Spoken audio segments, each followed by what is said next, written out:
আসসালামু আলাইকুম। আশা করি সকলেই ভালো আছেন। চাকরি প্রত্যাশী ভাই ও বোনেরা, আজকে আমি নতুন একটা নিয়োগ সার্কুলার দেখাবো, যেটা হচ্ছে সিভিল সার্জনের কার্যালয়ের নিয়োগ সার্কুলার। যেটা আপনারা অনেকেই স্বাস্থ্য সহকারী অথবা পরিবার পরিকল্পনা মন্ত্রণালয় অথবা আপনারা ফ্যামিলি প্ল্যানিং নামে এই সার্কুলারটার নাম চিনে থাকেন। তো সার্কুলারটা নিয়ে বিস্তারিত আলোচনা করব। এখানে মোটামুটি অনেকগুলো পদ রয়েছে, দেখতেই পারতেছেন। স্বাস্থ্য সহকারী পদে ১১২ জন, এছাড়া ড্রাইভার, কম্পিউটার অপারেটর নিয়োগ দেওয়া হবে। তো অবশ্যই আপনারা ভিডিওটা সম্পূর্ণ শেষ পর্যন্ত দেখবেন, তাহলে এই সার্কুলার নিয়ে সকল তথ্যগুলো এই ভিডিওর মাধ্যমে আপনি জানতে পারবেন এবং চাইলে আবেদন করতে পারবেন। তো আপনারা জানেন স্বাস্থ্যকারীর এই সার্কুলারগুলো কিন্তু জেলা পর্যায়ের হয়ে থাকে, জেলাভিত্তিক হয়ে থাকে।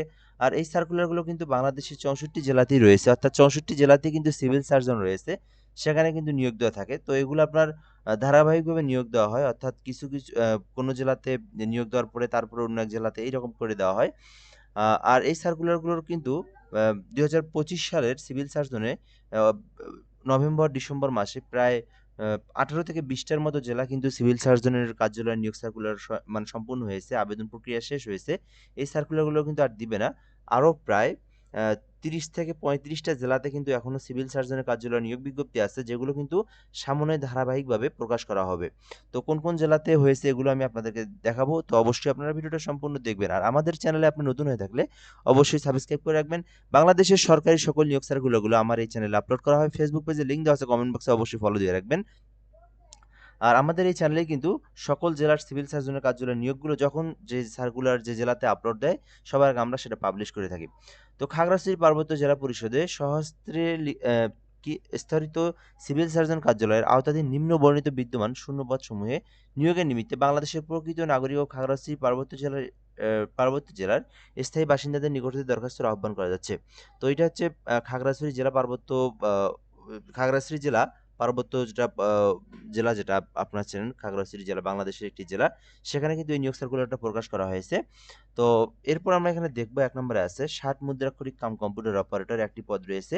এটা হচ্ছে ১৪ গ্রেডের ৬০ মুদ্রাক্ষরিক কাম কম্পিউটার অপারেটর। তো আপনি যদি এটাতে আবেদন করতে চান, সেক্ষেত্রে আপনার আবেদনের জন্য যোগ্যতা চাওয়া হয়েছে কোনো স্বীকৃত বিশ্ববিদ্যালয় হইতে স্নাতক ডিগ্রি বা সমমানের সার্টিফিকেট ডিগ্রি থাকতে হবে। অর্থাৎ শুধুমাত্র অনার্স অথবা ডিগ্রি পাস করলে আপনি আবেদন করতে পারবেন। যারা মাদ্রাসা থেকে ফাজিল পাস করছেন তারাও কিন্তু এই যে ৬০ মুদ্রাক্ষরিক কাম কম্পিউটারে আবেদন করতে পারবেন। এটা হচ্ছে একটা স্টেপ।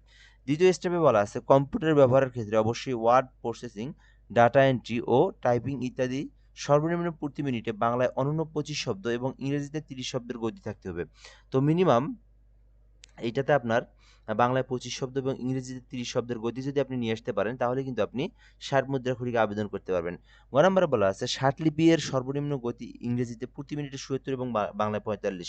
তো এই ৬০ মুদ্রাক্ষরিকে যারা আবেদন করে তাদেরকে কিন্তু একটা ট্রেনিং গ্রহণ করতে হয়। ৬০ মুদ্রাক্ষরিক যে সেন্টারগুলো আছে, ট্রেনিং সেন্টার, অথবা আপনি বাসায় যদি নিজের টাইপের স্পিড যদি এরকম থাকে, পার মিনিটে আপনার বাংলায় ৪৫ এবং ইংরেজিতে ৭০, তাহলে কিন্তু আপনি এই পদে আবেদন করতে পারবেন।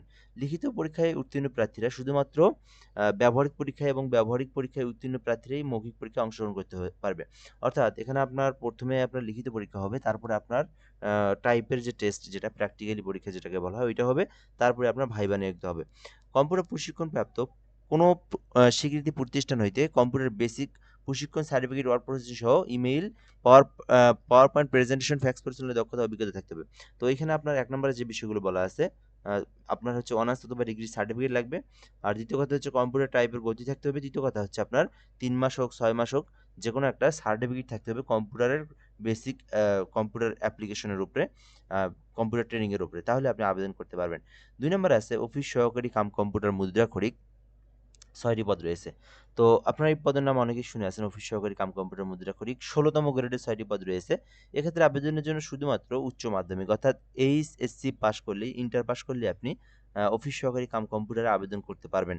এক্ষেত্রে খ নম্বরে বলা আছে কম্পিউটার প্রশিক্ষণপ্রাপ্ত কোনো স্বীকৃতি প্রতিষ্ঠান হইতে বেসিক কম্পিউটার মুদ্রাক্ষরণ কোর্স সম্পূর্ণ সার্টিফিকেট, অর্থাৎ শুধুমাত্র আ এইচএসসি পাশে আবেদন করতে পারবেন। দ্বিতীয় বিষয় বলে দেওয়া আছে যে কম্পিউটার সম্পর্কে বেসিক এক্সপেরিয়েন্স, যেমন ৩ মাসের একটা কোর্স অথবা ৬ মাসের একটা কোর্স যদি আপনি করে থাকেন, সেই সার্টিফিকেটটা শো করে এখানে আবেদন করতে পারবেন।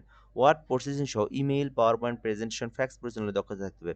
তো এগুলো একেবারে স্বাভাবিক বিষয়। কেউ যদি ২ মাস, ৩ মাস বা ১ মাস কম্পিউটার শেখে কোনো জায়গায়, তাহলে কিন্তু তাকে এমএস ওয়ার্ড, পাওয়ার পয়েন্ট, তারপরে ফ্যাক্স, ইমেইল, এগুলো একেবারেই বেসিক বিষয়। ঠিক আছে? এগুলো জানা থাকতে হবে।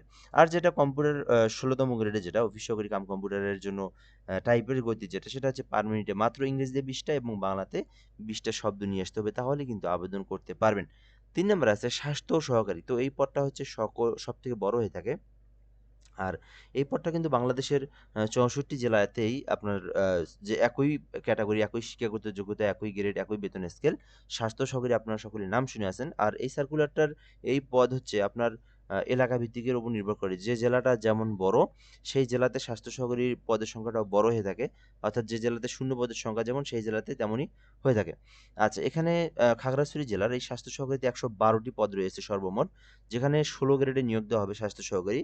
আর আপনি যদি এটাতে আবেদন করতে চান, সেক্ষেত্রে শিক্ষাগত যোগ্যতা চাওয়া হয়েছে কোনো স্বীকৃতি বোর্ড হইতে উচ্চ মাধ্যমিক সার্টিফিকেট বা সমমান পরীক্ষায় উত্তীর্ণ। অর্থাৎ শুধুমাত্র এইচএসসি পাস করলে আপনি স্বাস্থ্য সহকারী পদে আবেদন করতে পারবেন। অর্থাৎ ইন্টার পাস করলে কিন্তু আপনি আবেদন করতে পারবেন।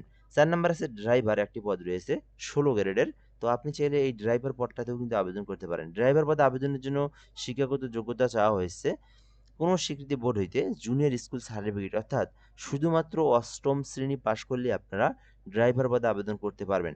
তো ড্রাইভার পদে আবেদনের জন্য অবশ্যই আপনাদেরকে বিআরটিএ কর্তৃক আপনাদেরকে কি থাকতে হবে, একটা ড্রাইভিং লাইসেন্স কিন্তু ইস্যু করতে হবে। আপনারা জানেন ড্রাইভিং লাইসেন্সের ক্ষেত্রে অবশ্যই বিআরটিএ থেকে একটা ড্রাইভিং লাইসেন্সের প্রয়োজন হয়। তো এই ড্রাইভিং লাইসেন্স থাকলে আবেদন করতে পারবেন। আর এখানে বলা আছে শুধুমাত্র অষ্টম শ্রেণী পাস। শুধুমাত্র জুনিয়র স্কুল সার্টিফিকেট মানে অষ্টম শ্রেণী পাস থাকলে কিন্তু আপনি এটাতেও আবেদন করতে পারবেন। তো এখানে আপনি আপনার যে শিক্ষাগত যোগ্যতা আর অভিজ্ঞতা অনুযায়ী যে পদে ইচ্ছা সেই পদে আবেদন করতে পারবেন। আর এই স্বাস্থ্য সহকারী যে পদটা, এটাতে কিন্তু আবেদনের জন্য অবশ্যই আপনাকে খাগড়াছড়ি জেলার স্থায়ী বাসিন্দা হতে হবে। তাহলে আবেদন করতে পারবেন। আচ্ছা, এরপরে যদি আমরা এখান থেকে দেখি, এই আবেদনটা কিন্তু পূর্ণ আবেদন। এর আগে আবেদনটা দেওয়া হয়েছিল, পূর্ণ নিয়োগ বিজ্ঞপ্তি আবার দেওয়া হয়েছে। তো আপনি যদি এই ওয়েবসাইট ভিজিট করতে চান, KHDC.gov.bd এই ওয়েবসাইটের মধ্যে প্রবেশ করে আপনি আ দেখে নিতে পারেন।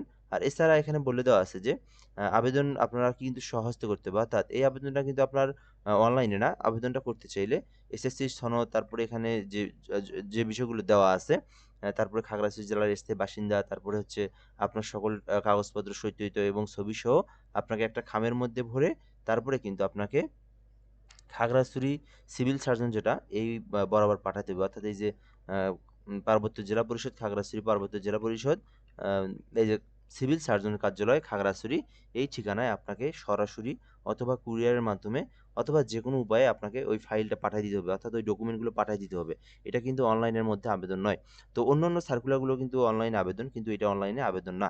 আচ্ছা, এটা ছিল মূলত এই সার্কুলারের তথ্য। যারা আবেদন করতে চান করতে পারেন। এখন বিষয় হচ্ছে বাকি জেলাগুলো নিয়ে একটু আলোচনা করি ২-১ মিনিটের মধ্যে। সেটা হচ্ছে সিভিল সার্জনের কার্যালয় কিন্তু জেলাভিত্তিক হয়ে থাকে। আমি সেটা আগেই বলে দিলাম। আর এই যে সিভিল সার্জনের কার্যালয় কিন্তু প্রায় ২০ এর অধিক কিন্তু জেলার সার্কুলার কিন্তু অলরেডি দেওয়া হয়েছে। অর্থাৎ সেটা কিন্তু আম অক্টোবর, নভেম্বর, ডিসেম্বর মাসে ২০২৫ সালে দেওয়া হয়েছে। এখন ২৬ সালে বাকি যে জেলাগুলো এখনো দেয়নি সেগুলো দিবে। নির্বাচন যেহেতু আজকে হয়ে যাচ্ছে, নির্বাচনের পরে কিন্তু সেই সার্কুলারগুলো ধারাবাহিকভাবে পাবেন আপনারা আপনাদের নিজ জেলা। এটা হচ্ছে আপনার আ একটা কথা। আর এর বিষয়ে আর যে বিষয়গুলো বলব, যেমন হচ্ছে কোন জেলায় পরীক্ষা হয়েছে মানে সার্কুলার দিয়েছে, যেমন নোয়াখালী, তারপরে হচ্ছে এদিকে ময়মনসিংহ, তারপরে হচ্ছে আপনার রংপুর, তারপরে হচ্ছে চাঁদপুর, তারপরে হচ্ছে আপনার জয়পুরহাট, জয়পুরহাট, এরকম অনেকগুলো জেলাতে কিন্তু অলরেডি সিভিল সার্জন সার্কুলার দিয়ে দিছে। রাজশাহীতেও দিয়ে দিছে। এই জেলাগুলো আর আবেদন করতে পারবে না। এই জেলাগুলো আবার ২৬ সালের ডিসেম্বর মাসের দিকে আবার নতুন করে সার্কুলার দিবে। অর্থাৎ পদের সংখ্যা আবার যখন কমে যাবে, যারা রিটায়ার্ন করবে তাদের ওই পদের সংখ্যা যখন ফাঁকা হবে, তখন আবার ওই পদগুলোতে নিয়োগ দেওয়া হবে। সো আশা করি বুঝতেই পারতেছেন। তো অবশ্যই আমার চ্যানেলে আপনারা সাবস্ক্রাইব করে যুক্ত থাকবেন যারা নতুন আছেন। যখন যে জেলা সার্কুলার দেয় সঙ্গে আমি আপনাদেরকে এই চ্যানেলের মাধ্যমে জানিয়ে দেবো। আর ফেসবুক পেজে ফলো দিয়ে রাখবেন। কমেন্ট বক্সে লিঙ্ক দেওয়া আছে। সেখান থেকেও আপনি ফেসবুকের মাধ্যমে জানতে পারবেন। তো এ পর্যন্তই আজকের ভিডিওটা। ধন্যবাদ। ভালো থাকবেন। আসসালামু আলাইকুম।